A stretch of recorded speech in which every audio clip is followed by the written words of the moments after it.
Tapos, ayan, dito na, nagtatalo na sila, no? Sabi niya, anong sabi mo? Matandang dalaga na maldita ako?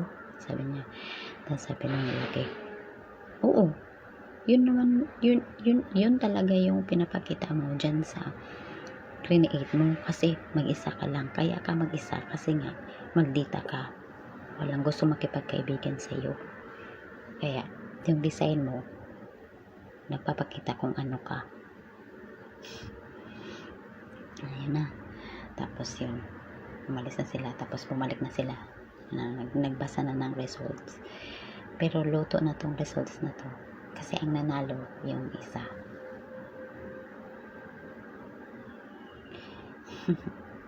Wala. Sayang yung ano niya, yung effort niya, pero nagustuhan naman siya ni Mr. Choi yung presentation niya.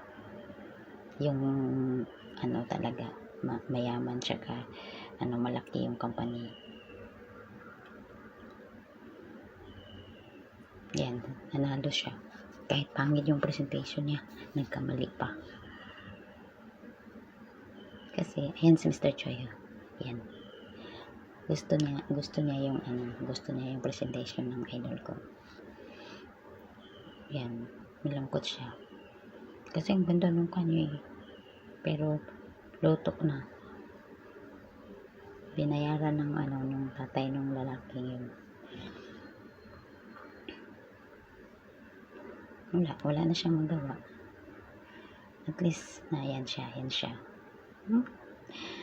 Pero, na-impress siya sa presentation niya ng idol ko. Yan na siya. Yan yung mapapangasawa niya ng best friend ng babae.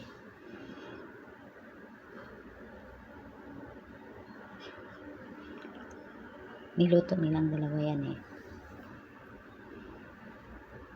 Yan.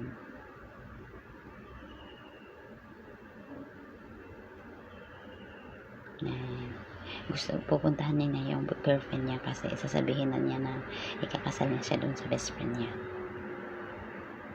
Yan, ayan na. Nakipag-usap na siya.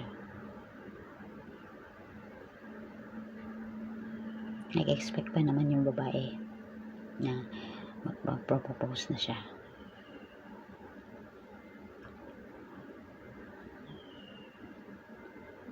Yan.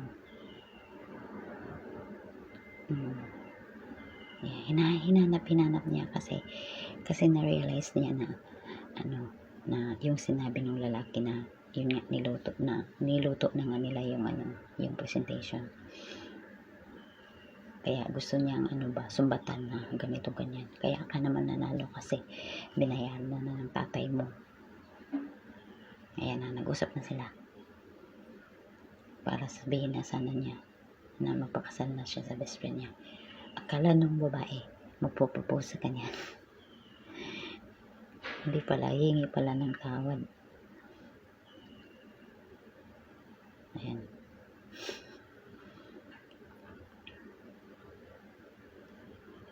Sabi ng babae, magpo-propose ka ba?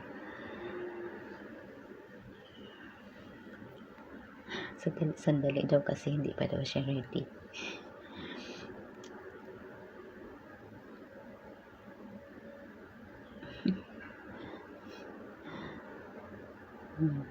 Ayan, dumating na yung idol ko.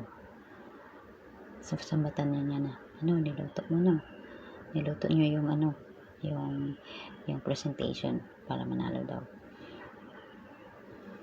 Binayaran daw ng tatay niya.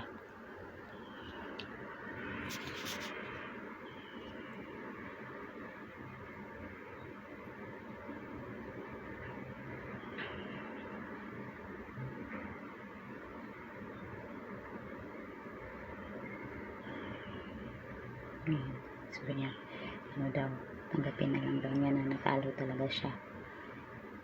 Sabi niya, pag nalaman ko na niluto niya yung presentation, lagot ka sa akin.